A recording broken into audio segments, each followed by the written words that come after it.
Muy bien, y recibimos a Oscar Blando, abogado, exdirector de Reforma Política y Constitucional de la provincia de Santa Fe. Bienvenido. Gracias, buenas noches. ¿Cómo están? Gracias por la invitación. Oscar, ¿estamos más cerca que nunca de la reforma? Yo creo que hay plafón, hay avances en la legislatura. Yo daría una opinión sobre esto. Cuando nosotros estuvimos en la dirección, en el gobierno de Lipsi, la idea del gobernador era empezar con acuerdos básicos, sociales, y luego acuerdos políticos, o paralelamente acuerdos políticos. Eso lo hicimos desde nuestra gestión, tuvimos 1 año y medio hablando con la sociedad, con las instituciones, colegios profesionales, partidos, pero además docentes, trabajadores, empresarios, barrios. Lo que ocurrió, eso anduvo bien, incluso se reconoce el día del debate en la Cámara de Diputados. El tema es que no había los acuerdos políticos suficientes. Hoy parece que hay los acuerdos políticos suficientes. Lo que yo digo es que es necesario abrir este juego a la sociedad. Hay que pensar que una reforma constitucional es transformar el poder constituyente derivado, que es cuando uno reforma la Constitución, y el titular es el pueblo. Tanto es así que, como ninguna otra ley, es convocado a elegir convencionales y hay una convención después que reforma. Por lo tanto, yo diría que tanto en esta etapa que sería preconstituyente, la de la ley de necesidad de la reforma, cuanto en la constituyente, hay que darle voz a la sociedad, que se empodere de los contenidos. ¿Y qué quiere? Porque fíjense, en esta etapa es muy importante lo de la ley de necesidad. ¿Por qué? Porque se definen varias cosas. Se define no solamente la convocatoria, el plazo, cuánto va a durar, el sistema político, el sistema electoral, la representación política, si hay paso o no hay paso, si hay umbral electoral o no hay umbral electoral. Pero además, lo más importante, se define qué se va a tratar en la Convención Constituyente. Porque lo que no está, supongamos que hay un artículo, un capítulo que no está, no se puede tratar en la Convención Constituyente. Doy un ejemplo. El artículo 51 de la Constitución trata el tema de los fueros parlamentarios. La idea es, bueno, ir como la Constitución Nacional, sacar la inmunidad de proceso, que fue un tema de debate el año pasado, ¿no? O hace un par de años, en Santa Fe. Si ese artículo no está, no se puede tratar. Entonces, yo lo que digo es, hay que hacer acuerdos políticos, hay que hacer acuerdos sociales, que haya plafón para esto, y a mi juicio no debe haber paquete cerrado. Es decir, consenso sí, paquete cerrado no. ¿Qué quiero decir? La Convención del 94, ustedes recordarán que hubo un pacto allí que, por ejemplo, excluyó la posibilidad de discutir toda la parte dogmática, declaraciones de derechos y garantías. Fíjense si pasase algo así acá. Hay que modificar. Por ejemplo, el artículo 3 de la Constitución Provincial dice que la religión de la provincia es la católica apostólica romana. Eso hay que modificarlo. No estamos en un estado teocrático. No tiene que tener ninguna confesión, no una u otra. No tiene que tener ninguna. O se hace referencia al trabajo de los menores. Hay que suprimir eso. Quiero decir, ojo con los pactos cerrados, ¿no? Porque esto no es democrático en términos ni políticos ni sociales. ¿Y esta reforma constitucional debe incluir la reelección del gobernador? Yo no hago una cuestión fundamental por esto, porque de última va a ser la sociedad que elija los partidos que propongan reelección o no reelección. ¿Por qué digo? Porque no creo que a nadie se le ocurra, a ningún partido se le ocurra la reelección indefinida. A lo sumo habrá un periodo, o ninguno, porque tampoco nos ha ido tan mal sin reelección en la provincia. Por lo tanto, me parece que no es un tema sustancial, por lo menos no lo veo yo de manera sustancial. Cuando Antonio Bonfatti dijo, vamos a la reforma, pero yo me excluyo, tampoco hubo reforma constitucional, por lo tanto parece ser que ese no es solamente el problema de una reforma o un obstáculo insalvable para la reforma constitucional. Para la señora y el señor que está en un momento de agobio económico y que el único problema que le preocupa es lo económico. Digo, una reforma constitucional, ¿en qué le repercute en la cotidianeidad a esa persona hoy? Digo, porque por ahí se habla, por ahí parece ser que la reforma constitucional fuera un tema netamente político. Y tiene muchísima implicancia social. Sin duda. Primero, una reforma constitucional organiza la provincia, en este caso. ¿Cuál es el eje? ¿Qué provincia queremos? Y me parece que esto tenemos que estar involucrados todos. Acá se discute poder.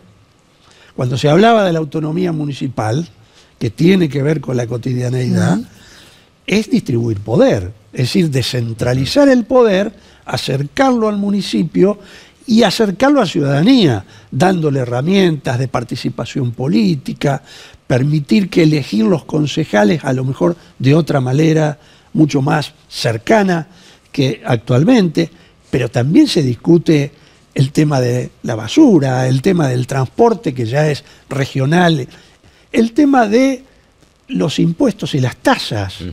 Es decir, a ver, ¿de qué estamos hablando? ¿Cuánto podemos? ¿No tenemos que hacer audiencias públicas antes de aumentar? ¿Qué hacemos con la caja de jubilaciones? ¿Transferimos los servicios públicos o no transferimos? ¿Se lo damos a lo privado o no se lo damos a lo privado? Quiero decir, hay muchas cosas que sirven a la cotidianeidad.